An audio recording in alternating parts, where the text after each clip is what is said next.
in the south bend of the Mattaponi, you get a lot of current erosion up there when you have particularly high water events and high precipitation events. And so the bank was scouring pretty hard, but there was a fairly healthy marsh fringe in front of it, but the toe of the bank was cutting and during the high water events, and that affected the riparian vegetation. And the contractor came in, he was a contractor agent, and they basically, from working in the landward reach of the marsh, just to tow it in, they laid the slope back on a flatter slope and gravel sub-base, and then hand placed these interlocking pavers that had the open cell.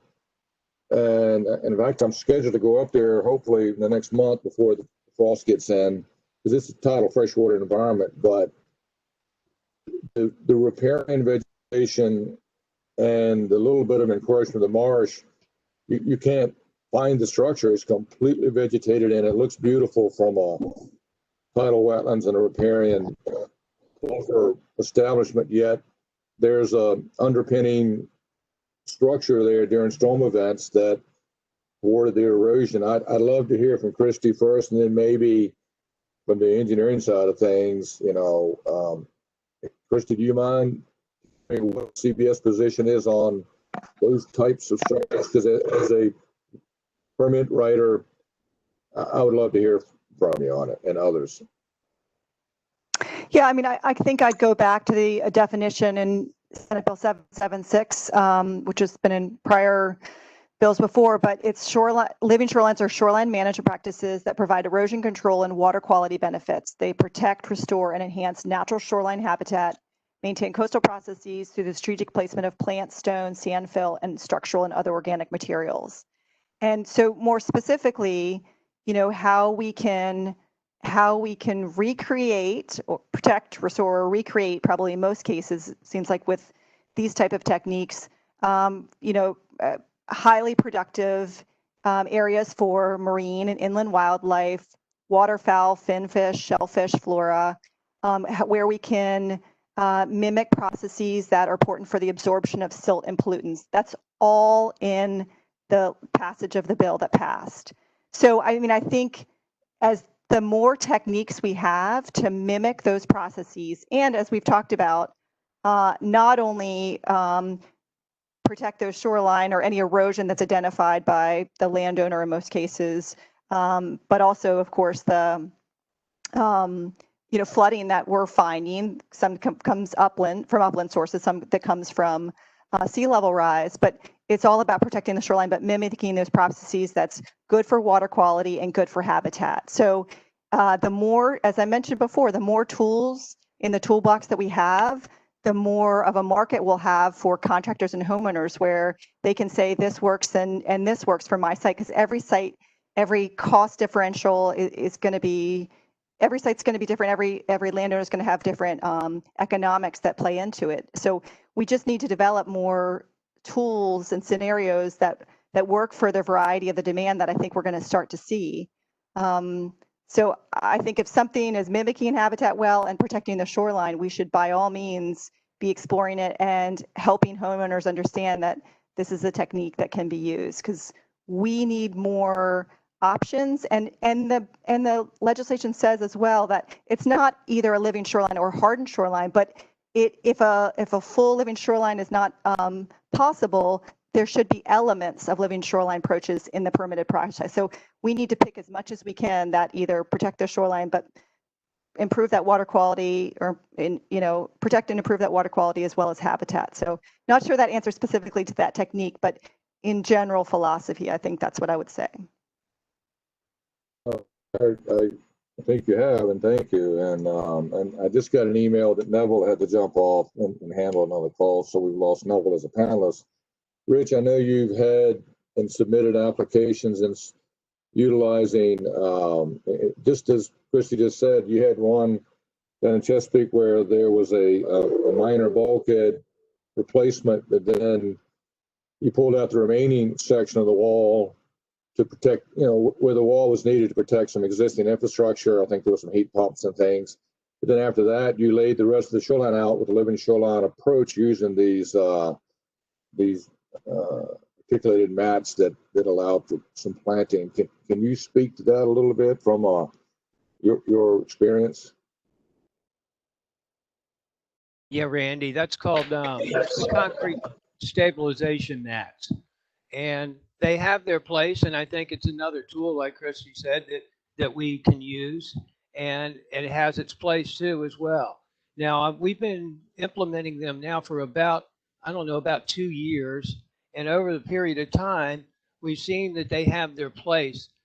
They seem to work better when they're at a lower slope, like 2 to 1, rather than 1.5 to 1, and seem to work better for upland planting, more so Peytons and that type of variety once you get out of the tidal zone a little bit.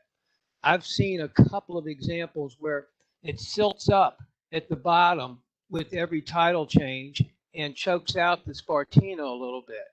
So I've changed where I prefer to use a rock substrate at the bottom to protect the toe from scour, and then use that to go up the slope.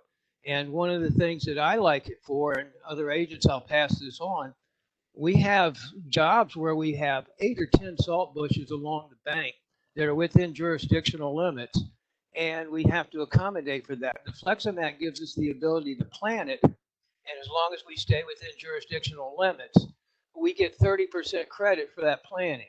And that really does help clean up those errant salt bushes in small patches if you have a job that's under 30 or 40 square feet of vegetated wetlands, and you can plan on site using the Fleximat.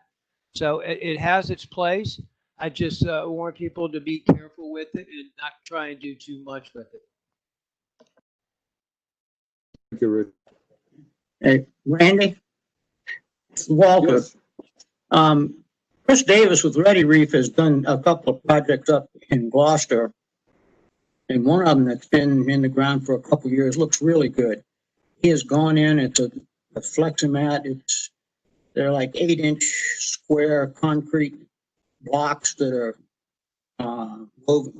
placed in a polypropylene mesh, and he's gone in and planted Peyton between these blocks, and it was a low energy environment. It worked very well, and it worked.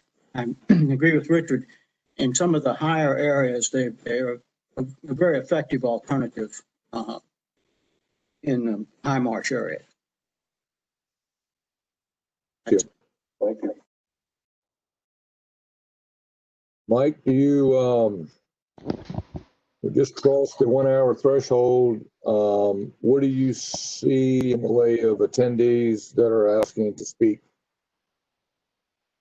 I had Rachel Peabody with the Elizabeth River Project talking about funding opportunities for living shorelines and pricing information. Rachel, do you want to speak to that at all? You're unmuted. Hi. Sure. I'm just back in the can you hear me? Yes, good morning. Yes. Good morning. Back when the conversation about pricing, if the VMRC would like kind of a range of prices, ERP has, it'd be on the low end, but ERP has a kind of a range of prices that we could offer you if you'd like to include something like that. And then also if you're looking for just kind of range of pricing for shoreline treatment types, VCAP might be a good place to go get some data on that because they have been cost sharing with homeowners. So if you just want to see kind of what our living shoreline's going for at this point, those are some good places to go get them. Thank you. All right. I had Brian Barnes. Let me unmute him now. Brian, can you hear me? Okay. Well, Brian's comment was, as a county staff person, I've been ordered by the legislature and General Assembly to only allow anything other than a living shoreline when absolutely necessary. and only when a living shoreline will not work. I need to know how to uphold this legal mandate at our next hearing. If we deny a riprap revetment in this climate, it will be legally challenged. How can we protect our county and the environment? Was his question. We don't have an AG rep on the phone. Obviously, the law has been passed to assess the they're using the best available science from BEMS as to whether a living shoreline is a candidate for the site.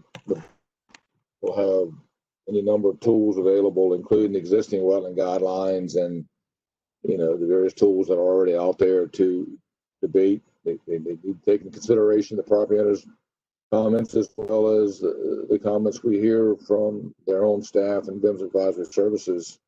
But ultimately, when they reach the decision, there is the opportunity to appeal the decision to the commission, and but that's about all I think I can say at this point. Is that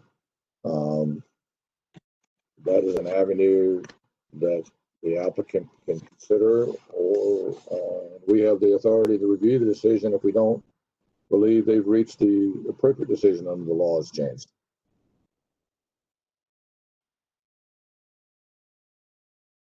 Randy, can I add to that too? Absolutely. I guess one question too, it sounds like potentially the attendee is asking too, kind of what resources could be helpful in better understanding, is a living shoreline the only option for this applicant? And does is it suitable? And if it's not suitable, then kind of how that is documented to support their decision making. And I guess the question too, what comes into resources, and I know throughout the legislation of Senate Bill 776, it does refer to Virginia Institute of Marine Science, and they all are technical experts, do a lot of educating. Was that a good resource, or is the Department of Conservation and Recreation Shoreline Advisory Service, SEAS, which is, I believe an attendee on this call as well, are they two levels of information that could support kind of the broader information of just what the applicant and their contractor or their agent saying versus the technical expertise of the Wetlands Board staff member until guidance is developed?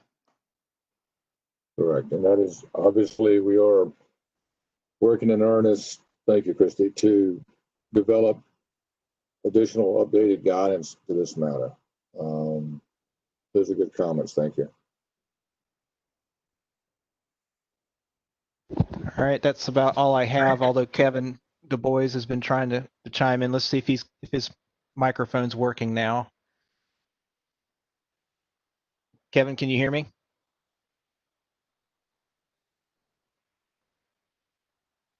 Okay, I think he's still having microphone problems. So he was just making one extra comment. Costs vary depending on the goals of the project and are often not comparable. So I think that's all I have right now for comments, Randy. Okay. Unless you see additional comments from the attendees, I'm going to, I guess, open the floor again to any of the panelists. First of all, I want to say, if this ends in the next few minutes, many, many thanks to the panelists for helping us today, those that are still on the phone. I'd like to open the floor to Christy or any of the other panelists or Ann that may want to provide some additional comments based on what we've heard this morning. So I'll do that. The floor is open to the panelists. Randy, this is Lyle. Can you hear me? Absolutely. Okay, yeah, I'd like to, I guess, expand on some of the things I've heard, especially Christy gave a good segue. Yes, of course, we're available for input on a project when requested, and that's after a JPA has been filed. We do pre-application meetings quite often, and we're happy to do those.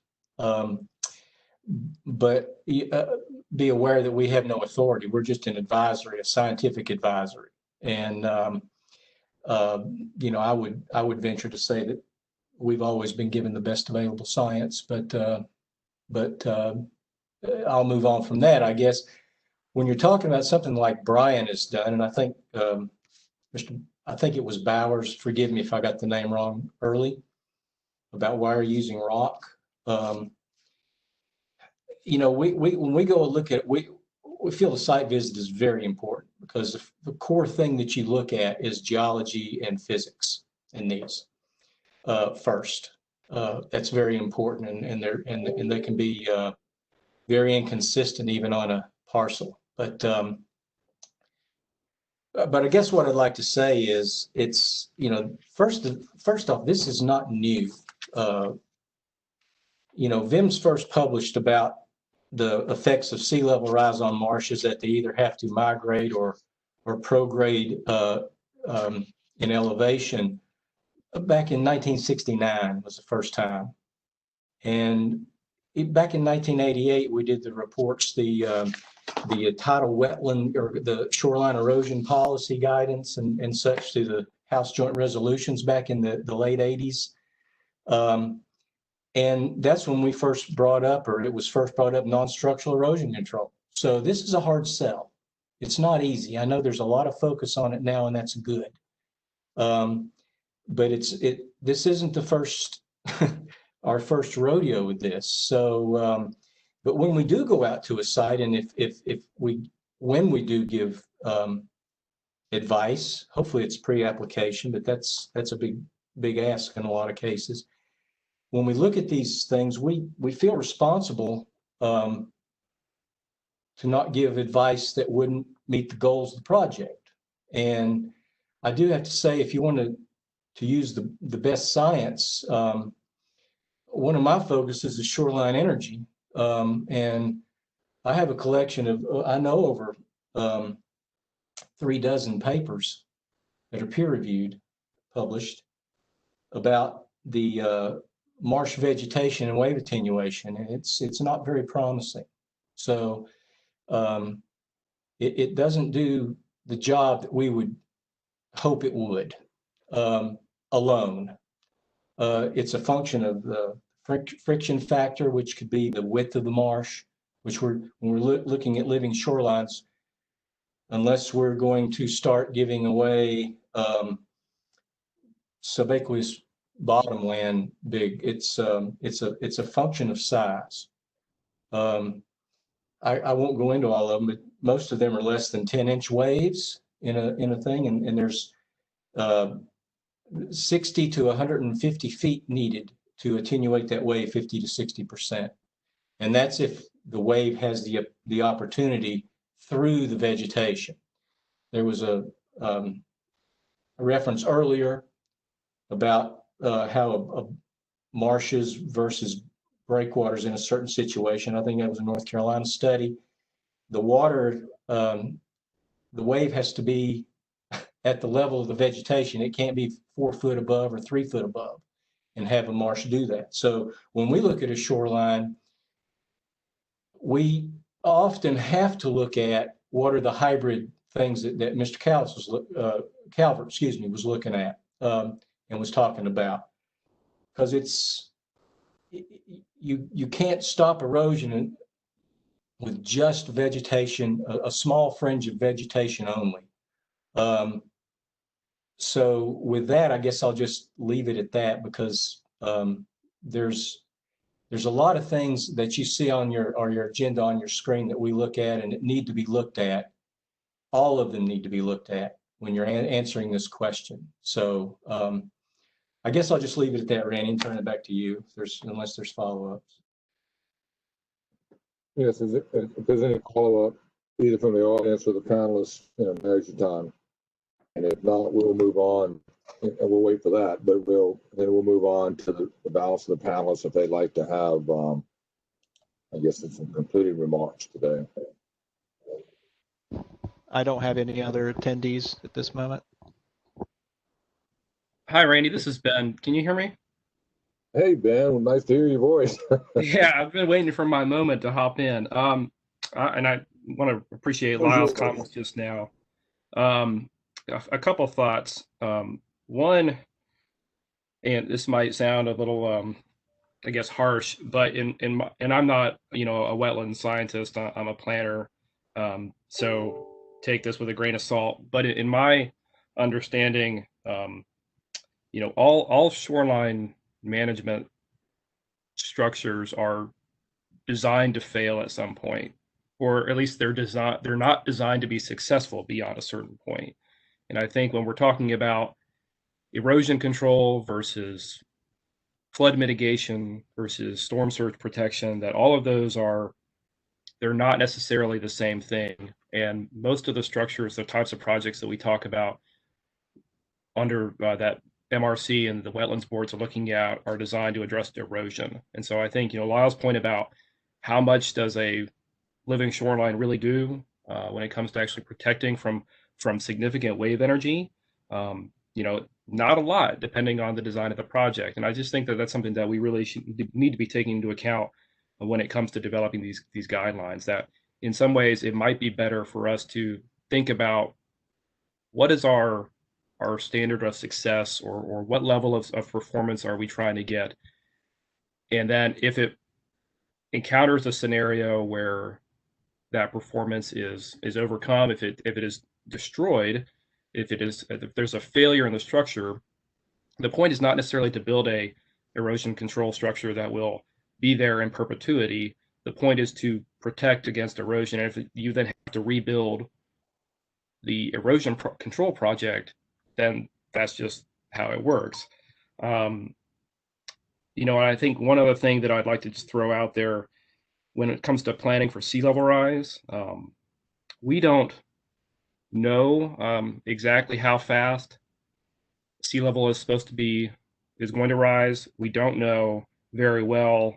We can estimate that, but one of the key uncertainties out there is how the shoreline is going to change in response to sea level rise. And if we're talking about trying to account for a long-term amount of sea level rise in projects that we design today, I think we will be spending a lot of money on projects that are either under-designed or over-designed or poorly designed, because the assumptions that we make will not be borne out into the future.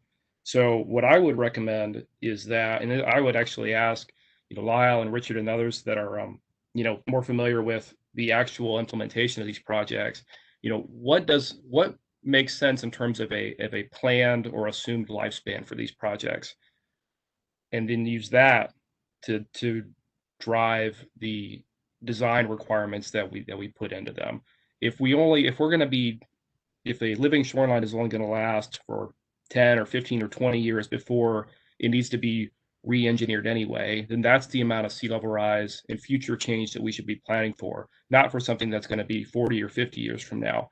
Now, that's not to say that I don't think we should be planning for that longer term sea level rise, but when it comes to just looking at what we're doing on the shoreline, that's the focus there. I do think that there is, and this is way beyond the scope of this conversation, but there is a need for us to start addressing floodplain management, Chesapeake Bay Preservation Act requirements, and wetlands preservation in a much more comprehensive manner, so that we can do that effective long-term planning. But if we're just looking at what's going on the shoreline and what we're doing through MRC and through the wetlands boards, that's a much more focused discussion.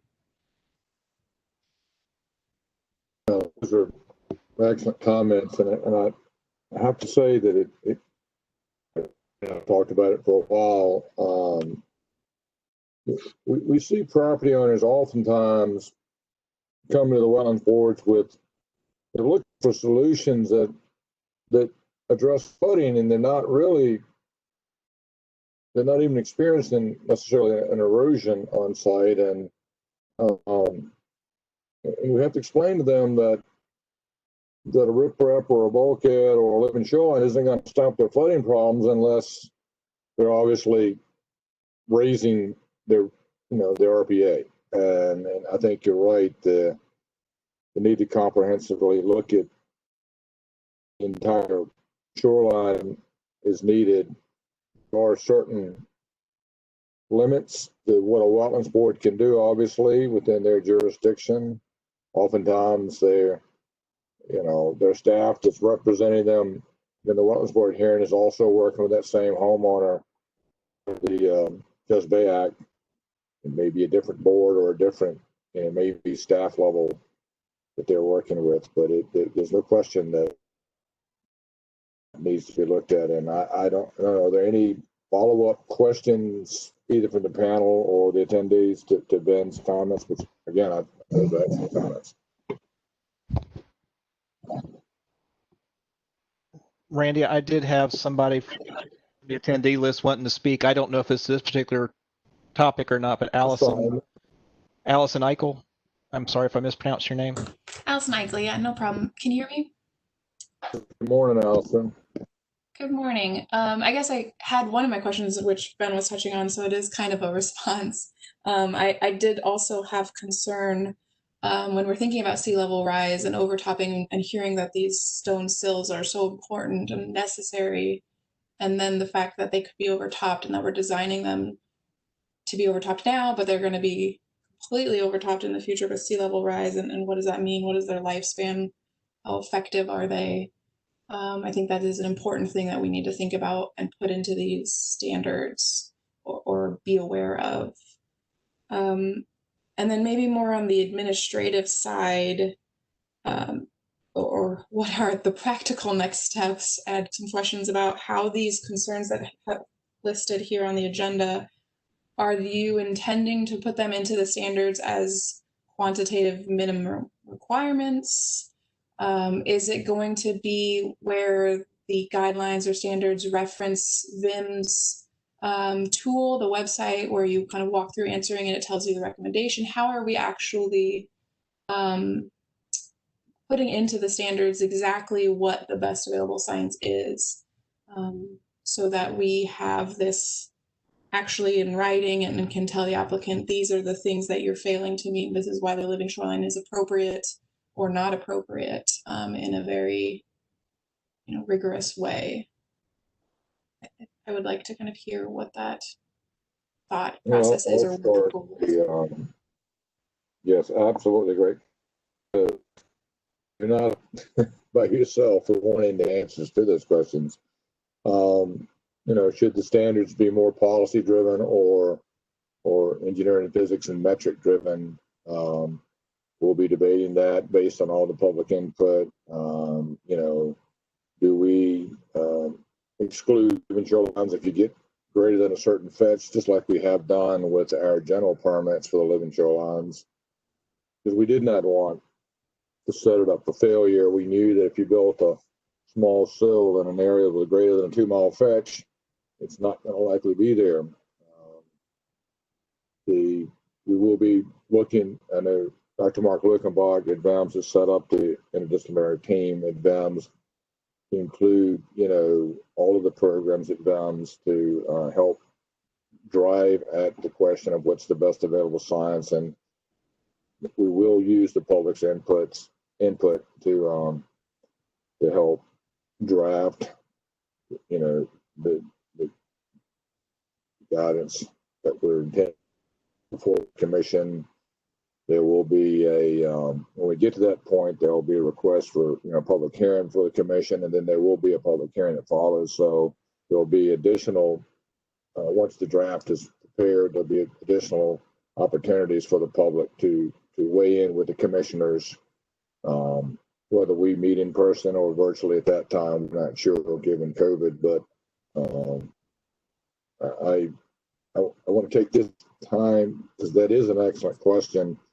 I want to ask Allison, as well as the rest of you who have spoken today, to please remember, for all your questions today and all the questions you have tomorrow and all your verbal comments today, please commit them to writing and send them to me to the at the bottom of the screen, the wetlands guidelines at mrc.virginia.gov, because we'll have a third workshop at the end of the month. The agenda will still be as flexible as hopefully as today has been. I strongly encourage all comments. There's no bad questions. There's no wrong statements. Please feed us everything that's on your mind and your comments, so that we can compile all of the comments that are coming in from all sectors of the stakeholders, and so that we can get to. My hope is that we'll end up with a document that, quite frankly, is more utilized. I don't know that our boards are regularly looking at the old guidelines, and a lot has happened in the last, since the adoption of the Act of 1972. So it is time to update these guidelines and make them a more usable tool. But and I think the development of standards will hopefully point to the other tools that are out there, the C's advisory services, the multiple tools and DEMS that we'll get, as well as perhaps other things that may be identified instead of the standards, the parameters for fetch and design waves, and the multitude of things we'll use to help guide the boards. But my hope is that we'll exhaust the opportunity for the public to comment to us, and we'll do our very best to bring a product forward to the commission. But ultimately, it'll be their decision, to approve or not the guidance is adopted. So, Randy, this is Locke. Can I jump in? Absolutely.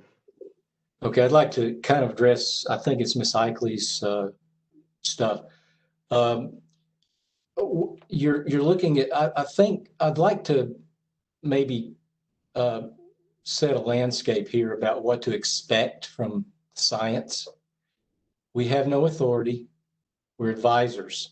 What you're looking at on this list of agenda items that we do take into account when we review a project, a lot of those are engineering. Standards for engineering mean a completely different thing than just general standards for what you may want to do at a shoreline. The one thing that we are very cognizant of in the Office of Research and Advisory Services throughout our advisory role at VIMS is liability. So I hope people aren't expecting to get something from the Virginia Institute of Marine Science that says, here's the size, the design, and here's how you will build it for a property. That carries liability. And Mr. Barnes earlier said what might happen, and we've seen it happen. And we're just scientists, environmental scientists. When this says the best available science, there's also engineering science, economic science, social science. We're doing the environmental science side. So I want to maybe reduce some of the expectations about what science will provide, because we will not put ourselves into the position of being liable for someone's personal property. So, and that's always been a case, and it's always made this hard, and it's going to continue to make it hard. And I guess we can look at that as many people on here have heard me say, there's a lot of job security in shoreline management. So with that, I hope I've addressed some of the things about what maybe to expect from a guideline rather than an owner's manual that's coming out. I'll turn it back over to you, Randy. Thank you. Thank you, Lyle. Is there anyone else either on the panel or in the attendees that want to address the workshop? I've got a Henry Pollard. I'm going to unmute you now. Okay, can you all hear me? Yes. Okay. Yes. I just wanted to. I posted something on the chat, but I think it only went to the host. Sorry. I wanted to follow up on Ben's comments as well as a few others. Understanding that every site has its own unique characteristics and design considerations and so forth.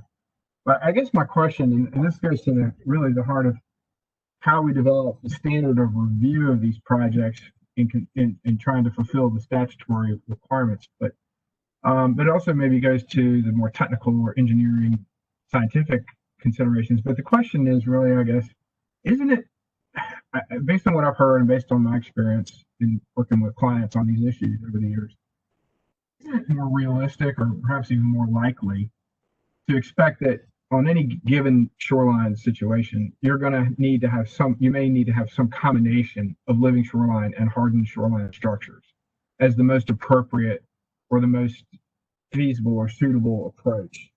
And just trying to be,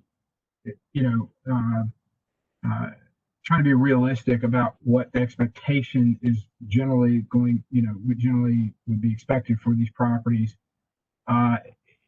If we kind of have that mindset, I mean, if that's the case, if that's sort of what we, more likely than not, you're probably going to need to have some combination, or that's certainly something that would be reasonable to expect generally for these projects.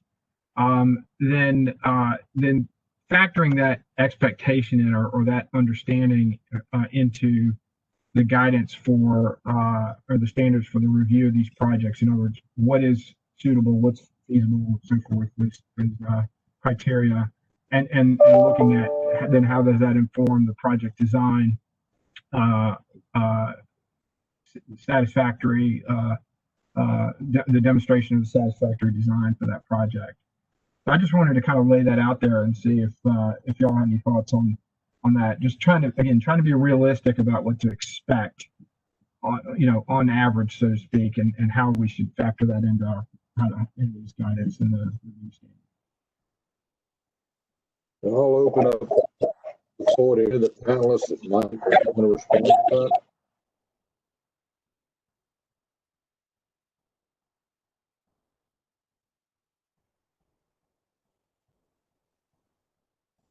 Hearing none, I'll take a stab at it. Obviously, whether you're standing in front of the commission or standing in front of the wetland board with your pitch for your shoreline treatment approval, you can certainly bring a soil scientist, engineer to the table to factor into why you're asking for the design and the level of protection you're seeking, and that becomes part of the public record that the board has to consider. You can take advantage of the DCR Erosion Advisory Service. We will come to your doorstep at no cost and give you more of a technical approach to what they think will protect your property. You can, as Lyle mentioned, you can request a pre-application site visit, and as they have the ability to get to you, they will. Many times I've seen the local staff, the VMRC representative, the C's representative, and the VEMS representative all on site trying to help the property owner arrive at whether it can be an all soft approach, a hard approach, or somewhere in between. And and then you've got the online tools that are available on the VEMS website. So there's a multitude of factors, including hiring independent design. I'm working with a homeowner right now in Caroline County who is an engineer, but I could tell from his submittal he wasn't quite sure what he wanted to do. He admitted it, and he's working with C's as we speak to get their opinion on what is the best treatment for his shoreline. He's got a failing wall on a steep bank, and he's not even sure he needs to do anything. And so C's has been kind enough to go up and take a look at it for him. And so I guess that's an attempt to show how the Commonwealth is kind of set up to assist property owners to the extent that we can, but ultimately the decision falls on the Wetlands Board or the Commission if they're acting as the default Wetlands Board as to the appropriateness of the request.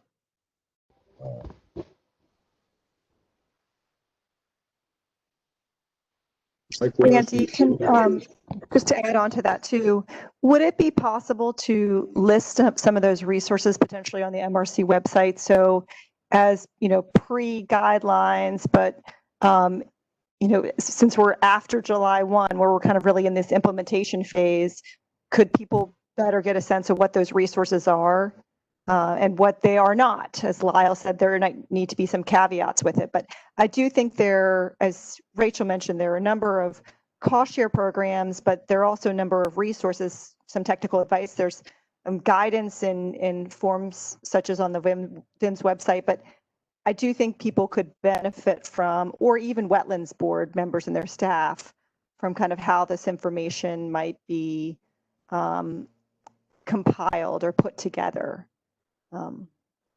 Even if it starts in a basic form and grows over time, I think there's going to be a lot of interest in this issue. So whatever resources they're currently available, if they can be made known, I think that might help, or be pointed to a place where they are. Well, I'm certainly currently tasked with helping put together the updated guidance document, and I think maybe that can be a chapter or subsection within the guidance. And you know, and obviously whatever we do get approved by the commission in the guidance document, we can parcel out some of that and make it, you know, available under the you know, the drop down tabs for our permitting section. Now, we already have certain information like that on there now, but we can certainly improve on that.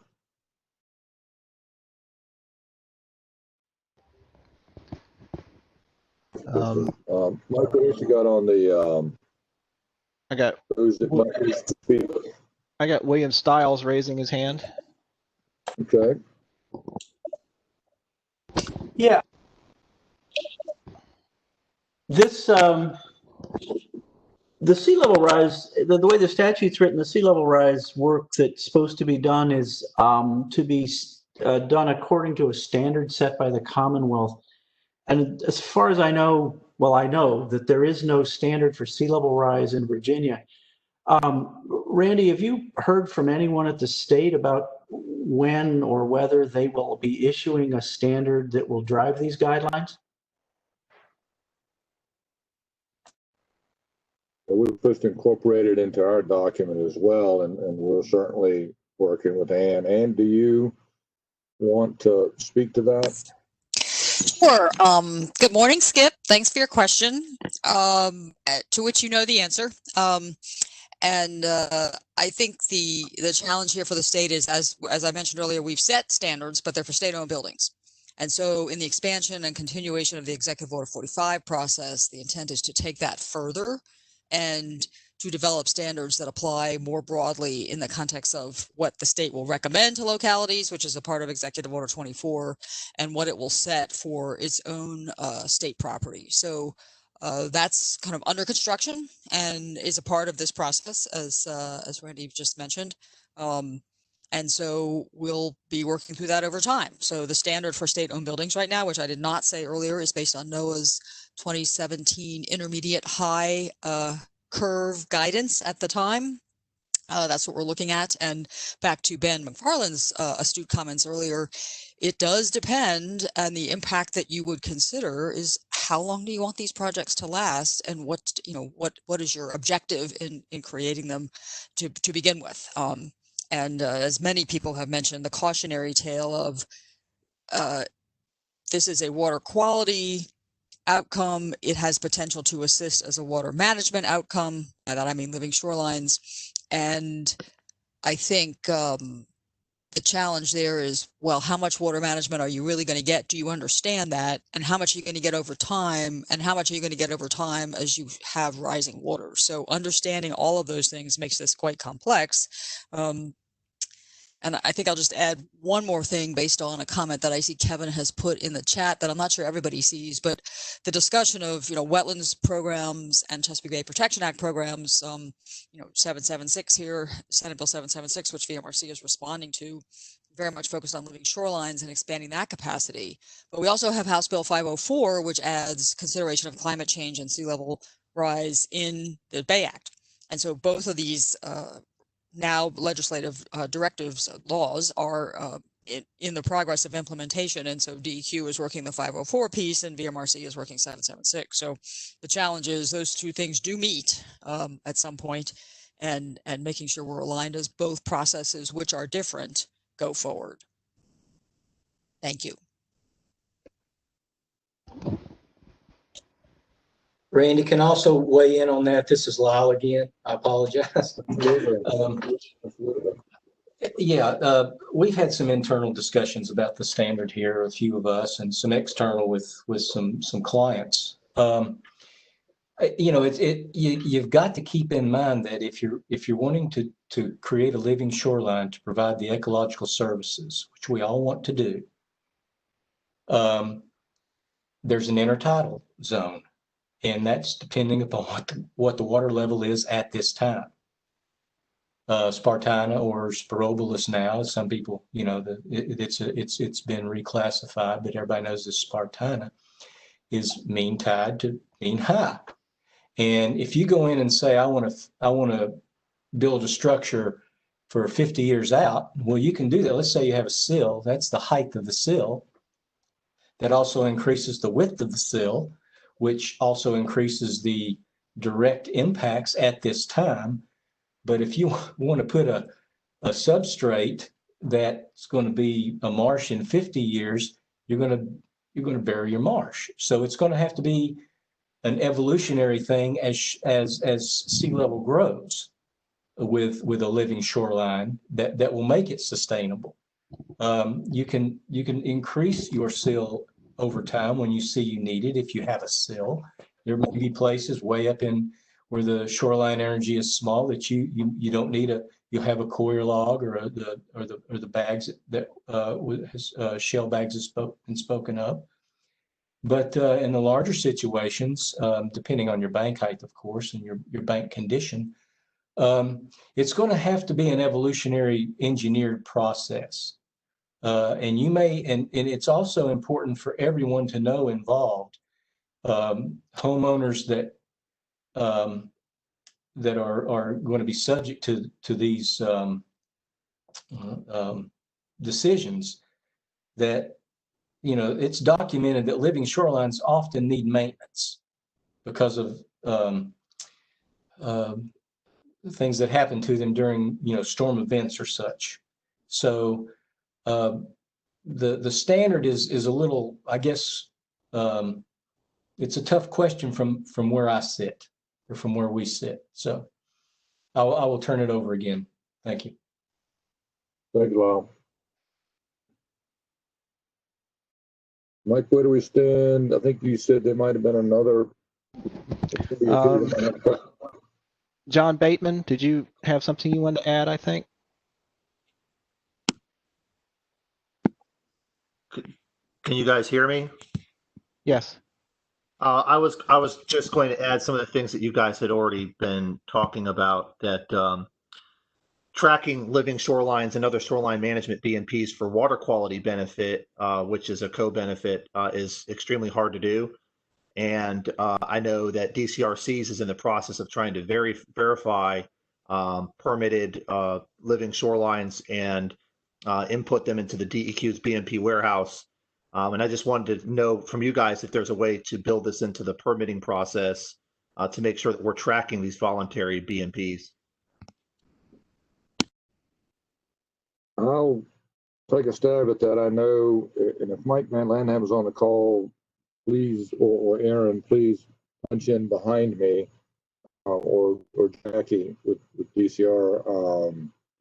We share our permit tracking database with Mike and Aaron and Jackie, and they are in fact following up on the projects, particularly the living shoreline projects that have been requested and constructed. We have a compliance officer that goes out and verifies that they're built and if they're in compliance or not. And then I think Mike and Aaron and Jackie are using that data, come in behind us and go and do take the kind of measurements that they're taking to look at the TMDL credits. And I don't want to say more because I don't know more. Mike, Aaron, Jackie, or anyone of you on the call, or anyone that can represent DCR from that perspective. I don't know, we could find you unless your name's on the screen.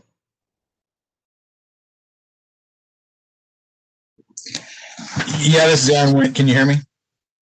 Hey, Aaron, thank you for coming up. Yeah, sure. I mean, you described it pretty much what we do. We take a lot of the data from your VIMS database and, like you said, your compliance inspections. But then we follow up with sites that did not have a compliance inspection, perhaps a local wetland board only approved site, and we try to look at aerial imagery, but we also go out and we'll do field verifications to see if that structure and or marsh were actually installed. And we've, over the past 3 years, we've reported about just under 1,200 sites and the associated load reductions to DEQ, like John Bateman just said. But yeah, we have a lot more sites to verify and work with you on. And then, yeah, there's this continuing issue, like John brought up, of continuing to keep that verification, because that verification is based on a 5-year life for that water quality credit.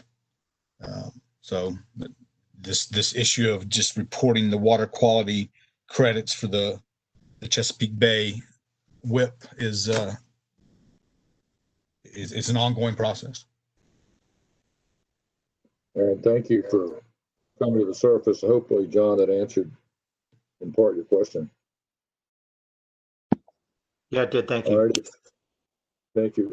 It's 14 minutes before the bewitching hour. We're scheduled to go to noon. Again, I'm going to, I guess, open the floor to any attendees or the panelists that may want to raise a new question or comment on the past responses.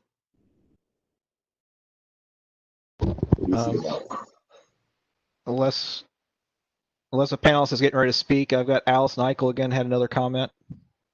Okay, that's fine.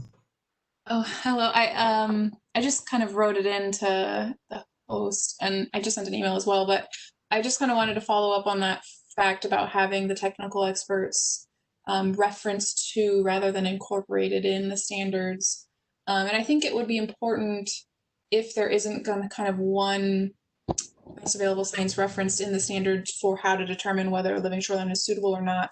If that's not going to be directly incorporated, if it's going to be referenced, I would personally like to see a ranking of what is the best available science and who has it. I know this has been talked about before, but if it is going to be more of a policy type standard, having something that says, VIMS and Cs are kind of the top, quality, and then maybe somebody who's certified scientist, something like that. And then kind of at the bottom of that would be maybe no certifications, contractor experience, work experience, that type of thing, so that our boards can very clearly weigh or compare contrasting opinions when they're trying to permit something. I'll certainly include your comments in the public record. I do not feel that anyone in my shop is going to be able to rank one entity over another.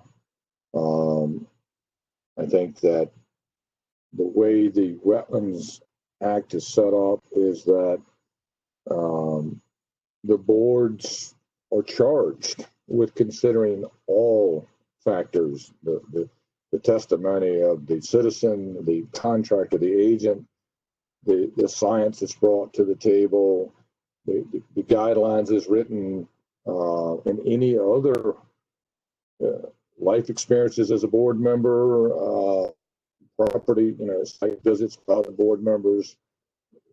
They really have a tough job to weigh the evidence. And I'm not a judge, I'm not an attorney, but they're charged with reviewing all of those pieces of information and then applying the standards that we do update and reaching a decision. And I hear you. I appreciate your comments, but I don't know that we're going to be able to rank one entity over another. But thank you for your comments, and please, again, put that in writing so we can make sure that the commission, when we package this for the commission down the road, I want to make sure all y'all's comments are available. All right, we have 10 minutes to go. What do you see? Or do you have somebody else to speak? I've got one more. It's David and Bergia, and I think that's going to be it for me. All right, David.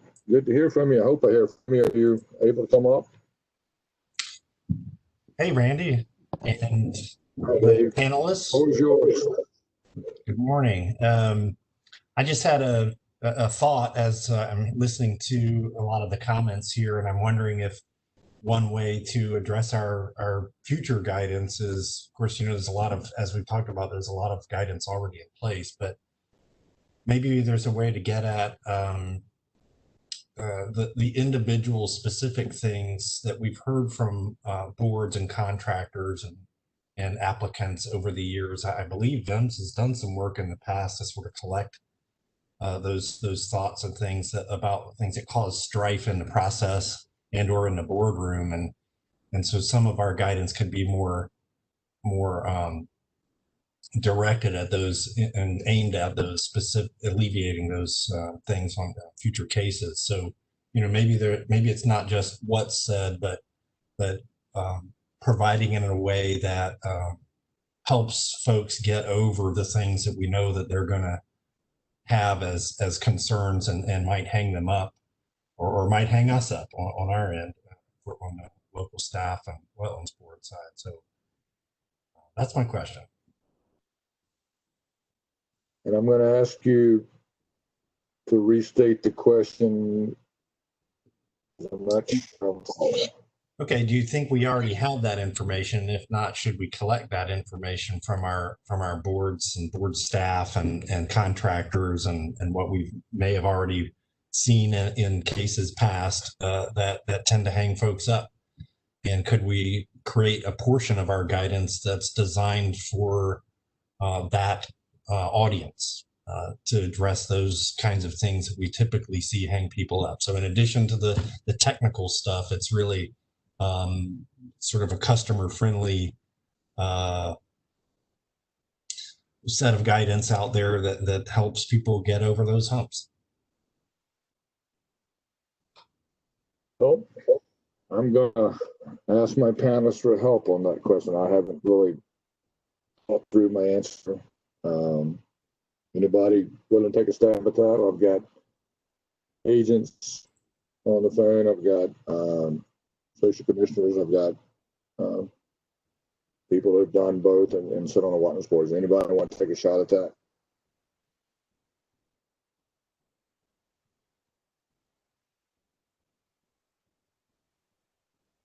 Crickets, huh? Okay. Crickets. I'll put it in writing. You guys can mull it over. Sorry? Yeah, David, I would put it in writing to us so we can think about that a little bit more. Yeah, we're at the end of 2 Mike. hours here on the meeting, so it might be a little hard for people to. I've been here the whole time. It's good conversations. And I was going to echo those remarks. I don't want to leave this question unanswered, but I do want to. Sometimes I do need to sit back and reflect, and I think I'm at that moment. We've been going hard for almost 2 hours, a little over 2, because we started a little early. But David, please, put that question forward in the email.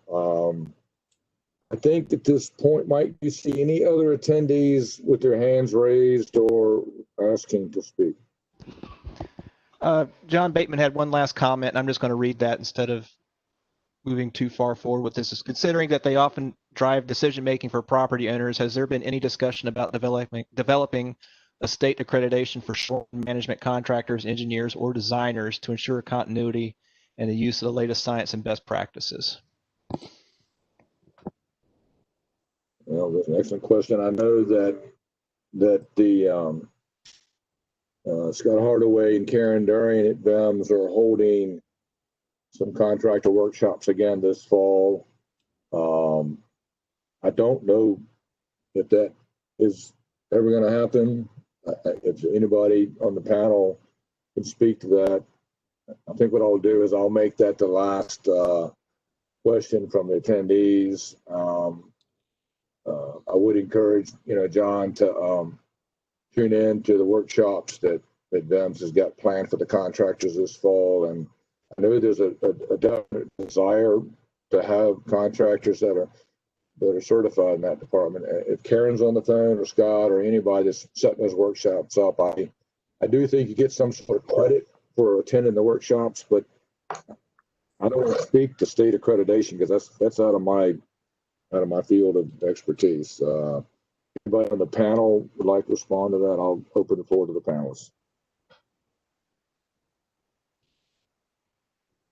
I don't have information, but I would just reiterate there's a lot of interest in that. I hear that very often. So if there are plans or there's the capacity to create plans, I do think that there is increased demand more than ever. So just would be very interested in following that and do kind of reiterate the need and the interest in that. I have not heard of any, maybe there were some initially planned, and I don't know if COVID, but maybe VIM CCRM can answer that. Thank you. Is there anyone else on the panel? It's your last shot here, folks, from the panelists. Do you have anything that you? First of all, I want to again thank all the attendees and all the panelists for very productive workshop. Again, remind everyone to please follow up in writing with your comments to the wetlands guidelines address we provided at the bottom of the screen. Are there any remaining panelists that like to address the workshop today? Yeah, Randy, this is Rich Calvert. I'd like to close with a little comment on the last question. As an agent, I understand the urgency to have a little bit more discipline with the applications that are submitted. And I would like to see VMRC address that as well. Some of these counties, you can pretty much send in anything you want on a drawing. And it's very difficult to quantify any wetland impacts on a hand-drawn permit.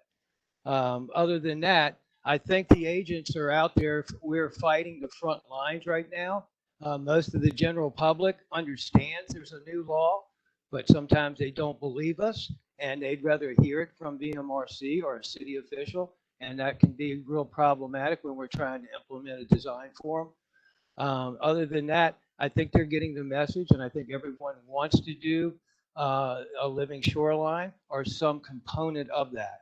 So we're making strides right now to get everybody up to date, but please understand that there will be a little bit of time to get them acclimated to the new law. But I think we're making good striving efforts to move forward. Thank you. Thank you, Richard. I will add to that this has not changed since 1972 when they adopted the ordinance. And I try to preach it, particularly to my the staff, to my wetland boards that I'm assigned to, particularly in some of the more rural Middle Peninsula areas, is the staff to the boards themselves, the VMRC staff and the commission all have the authority to rule that an application is not complete and to not hear it until they have what they need to reach a decision. So I think Richard's comments are great. We do have agents that work very hard to bring us a complete application. And then we have applications that truthfully have not much more than a signature and an address on it and a request to, I want to build something. And it really is incumbent on the boards and the staff to stop that in its tracks when it's not complete. So are there any other, not to mention that the new law now requires the statement. I want for any board members and staff that are on the phone, and I don't have it memorized, but there's a now requirement in the law that before you hold your hearing for any impacts, proposed impacts to wetlands, non-veg or vegetated, they are required to provide the statement as to what living shoreline alternatives they considered, whether they rolled them in or out. And you're not to hear that case until that statement has been submitted, and then they need to expand on it during the hearing. So that is a requirement of law now. Are there any other panelists that would like to address the workshop? We're 1 minute before noon, so.